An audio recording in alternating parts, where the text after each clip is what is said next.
America has had a crazy amount of stuff happen in the last month in the political scene. We had a debate in which the incumbent president looked completely senile, more or less. At least he's fading fast. He basically, or this began calls for him to step down by his own party. It just was really, really depressing to see him. I mean, in one way it was depressing, in another way it was absolutely hilarious. I mean, I very much enjoyed, in a sense, that debate, because it was insane. It was absolutely crazy. If you're not laughing, you're crying, basically, at this point, because of how ridiculous our politics are. And then you have an attempted assassination against President Trump.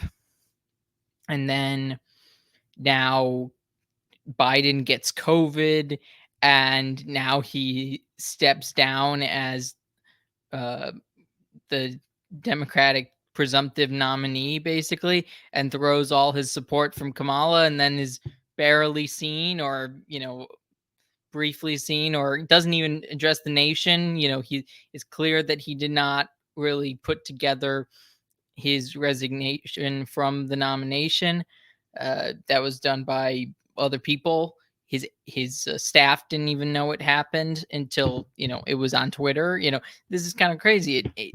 We learned about his dropping out on Twitter, and that's absolutely a first. So it absolutely crazy. Kamala Harris,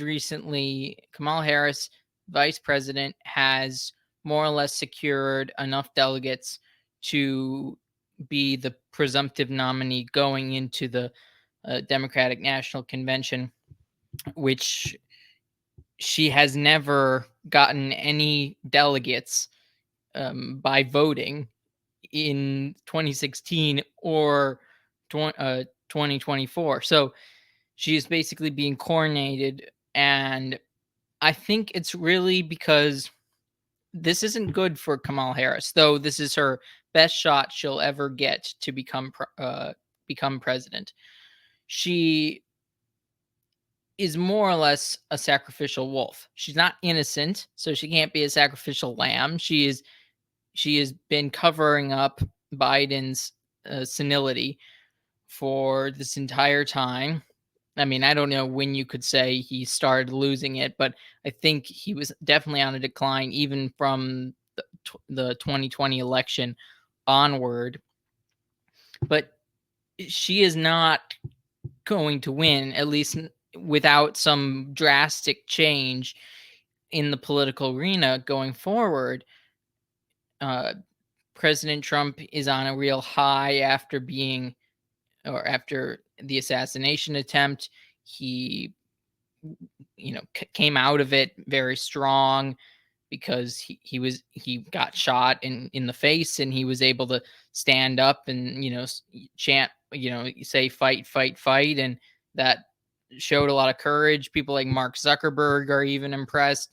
Elon Musk came out and endorsed him. Just all these things are going well for Trump, and Kamala Harris has a terrible approval rating. It's lower than Trump, and the only reason why, more or less, if they're not pushing out Biden purely for health reasons, the reason they pushed Biden out was because the down ballots will be terrible for Biden and for the Democrats if Biden were to stay on the ticket. And this is crucial because the Democratic Party cares way more about its overall future than one election.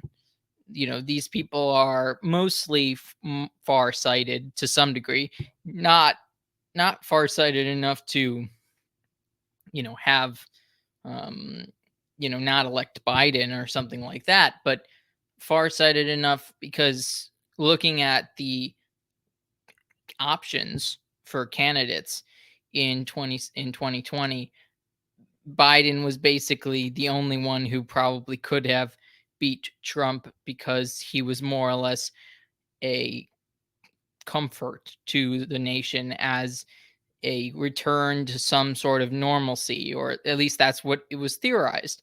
And even though that's not the case anymore, he still feels more relatable to much of the nation than a Kamala Harris. But you may be wondering, why is Gavin Newsom or or the governor of Michigan, or what's her name? I can't remember, but the governor of Michigan, why aren't some of these people who are more or less quote unquote rising stars, you could say? I mean, they're very unpopular with certain groups, but they're popular within the Democratic Party. They could probably challenge Kamala Harris to the nomination, and probably get more support and probably make it more competitive with Trump. Why are these people not going for the nomination? Or, they don't want to remove her. They might lose a lot of black voters because of that. That's possible. At least that could be their fear of why they might not want to do that. Because then there'll be questions, why did they pull back black president from the ticket?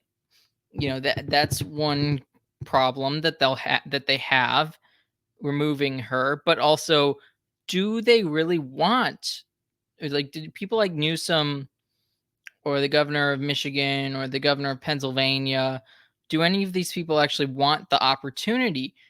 This election is more or less tainted. There's little shot of Democrats coming out on top. Biden's presidency has been a complete disaster, and Trump has all the momentum. Why would Gavin Newsom want to attach himself to this election? It will only make him worse off if he ever wants to run for president in the future. He can wait. Kamala Harris can't wait to run again. There's no other option. She's not going to be on another ticket going forward. The Biden Harris ticket is basically now is going to be just something, just going to be a drag in her future.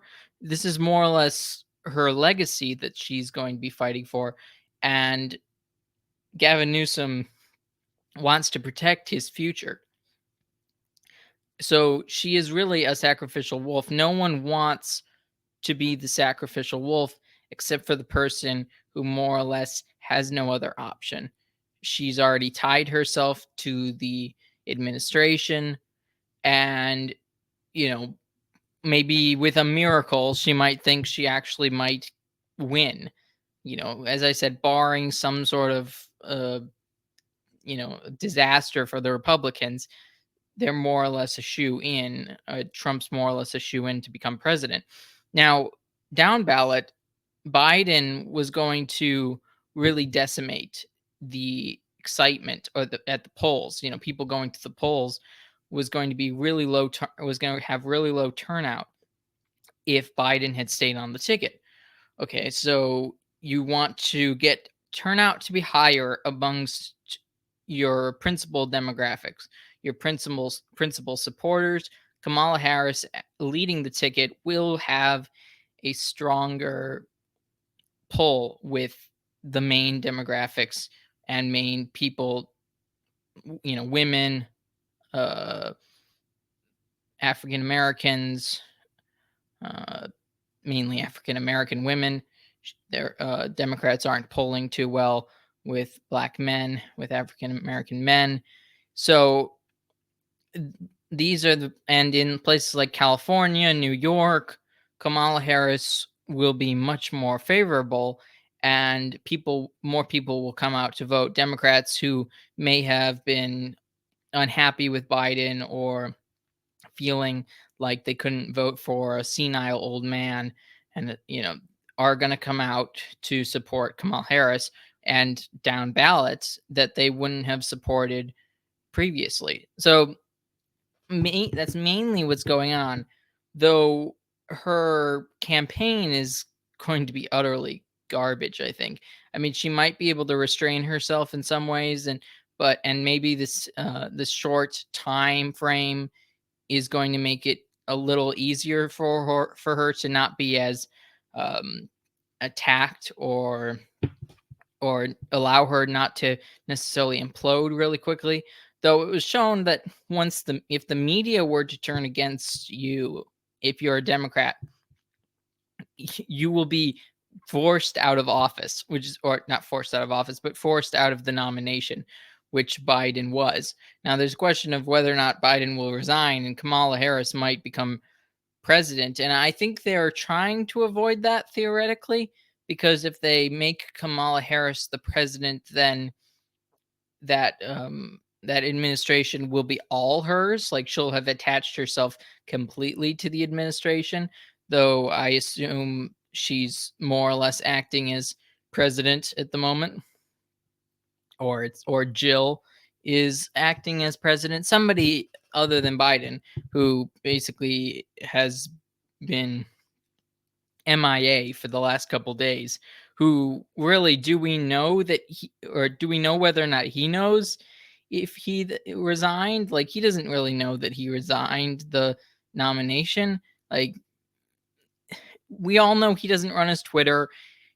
His signature was off on his resignation from the nomination. He endorsed Kamala Harris in a tweet.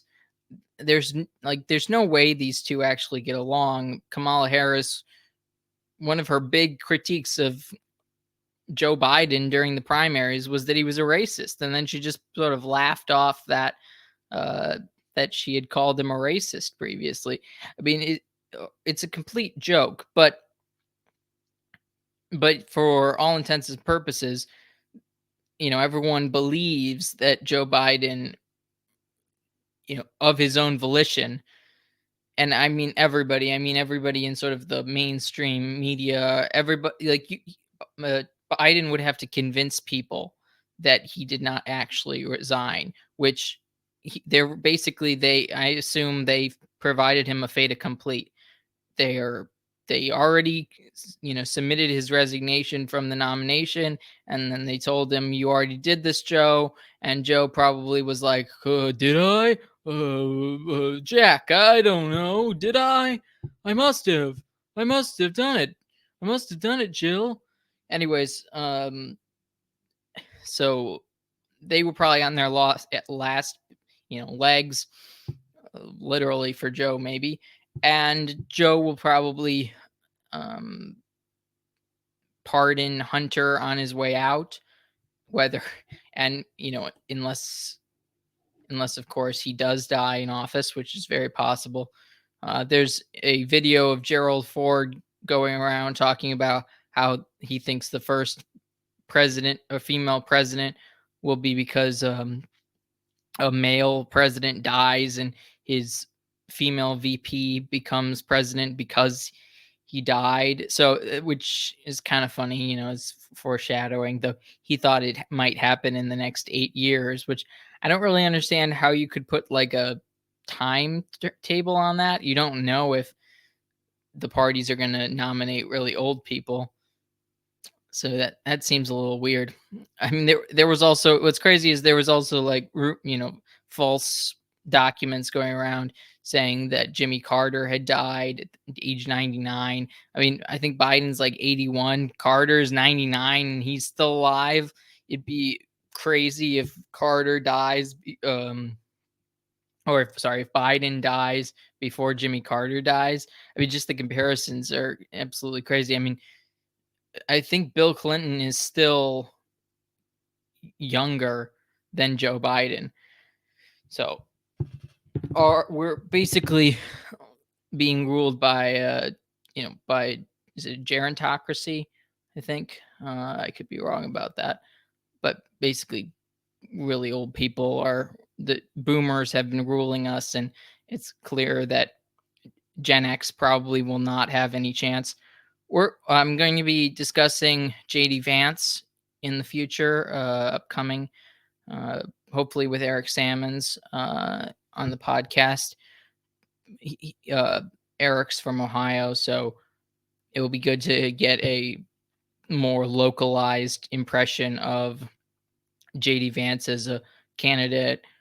And I'm looking forward to his career, though I don't know how it's going to play out. But he could theoretically, Trump wins, he could become the next president. He could run and he'd be extremely youthful comparatively to all our previous presidents and really run the table for a new right wing of the Republican Party, which I think I'd mostly support, though obviously he has some opinions that I disagree with, and we'll get to that in the future. But Kamala Harris, will she be able to survive this? Like, will she make it to the convention? Will she get like embarrass herself so much that they'll even throw her out before the convention happens?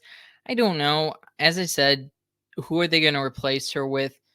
Gretchen Whitmer is the governor of Michigan. I just don't think Gretchen Whitmer, Gavin Newsom, any of these people really have the desire to be running against Trump in 2024. You have to remember that Trump only has 2024 left if he wins, and I think the elites are assuming that he's going to win. I think you can see this by where the money's going.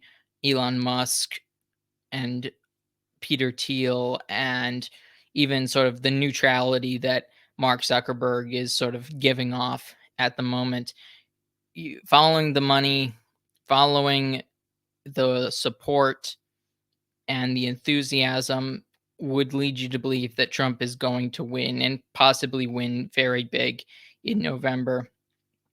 This could, if Trump wins, Trump is more or less out of politics after 4 years. He doesn't have anywhere to go. I don't think he's going to take a lesser job. I think he's going to be happy to be out. I mean, he might work as sort of a kingmaker to some degree in the Republican Party going forward, though this is all, going to be determined whether or not the Republican Party fully becomes the party of Trump, or if the Republican Party goes back to the establishment shills, such as like Mitt Romney or the old guard. Um, so we'll see what happens. I think there are a lot of questions, a lot of interesting things upcoming in our political system. But seriously, Kamala Harris, as I said, sacrificial wolf. She's got her only chance to become president. She's going to be a complete failure if she assuming that she loses, and losers are uh, not likely to get the nomination again. I think this also is shown with like Hillary Clinton. People thought maybe Michelle Obama would run or something like that and save the ticket, but I don't. Seems like she doesn't want it. I don't think she's I don't think she's a politician. I don't think she's as like power hungry as Hillary is. Barack is obviously very power hungry. He already has the power more or less. He's got the control, and I think he's more waiting. Like, he hasn't backed Kamala Harris, but I think the reason he hasn't backed Kamala Harris for president or for the nominee is because he's waiting to see, to the last minute. He's going to endorse her only if she becomes the nominee, not any time before that, because as I said, he's he's more or less a kingmaker at this point. And if he he could change his mind and pull his support, and maybe everyone would follow suit. But again, they'd have to have somebody that they'd actually be willing to replace her with. So very unlikely. We'll see what happens. And I think there's just a lot of time left in this campaign and a lot of crazy stuff has happened in the last month or so. So who knows if more of that's coming? We're on a roller coaster. This is officially the craziest election I've ever seen. I think this is way crazier than 2016. Well, thank you, everyone. God bless.